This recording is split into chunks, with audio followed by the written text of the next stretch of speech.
Lô bằng phone đọc kia bà ngày nàyខ្ញុំចង់មកបង្ហាញពីរបៀបដាក់បច្ចេកទ្វារពេលរបូតណាបច្ចេកទ្វារទូហ្នឹងរបូតបែបនេះណាបងប្អូនចាំខ្ញុំដាក់ឲ្យមើលបាទបច្ចេកហ្នឹងធម្មតាបើសិនជាយើងទាញអីបុកកន្លែងនេះណាបាទអញ្ចឹងវានឹងរបូតហើយបាទរបូតអញ្ចឹងដល់ពេលរបូតអញ្ចឹងបាត់អត់កើតទេបាទបាត់ទៅគេនៅផ្អៀងអញ្ចឹងណាបងប្អូនបាទហើយអញ្ចឹងមិនមែនខូចទេ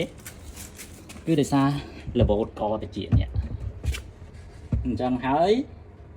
យើងគ្រាន់តែសារ៉េកនេះឲ្យត្រង់ជាមួយនឹងជើងតិចនឹងវិញមកបាទហើយសកត់ខាងក្រោយនេះបន្តិចទៅលើខ្លឹកអញ្ចឹងគឺជាប់ហើយបាទតែបើសិនជាអាតពុកមុខនេះអត់ចូលគាត់ជាប់ដែរអញ្ចឹងយើងចុចដោះសារថ្មីមកបាទហើយដាក់បញ្ចូលសារថ្មីទៅចូលជើងអញ្ចឹងហើយយើងកត់មក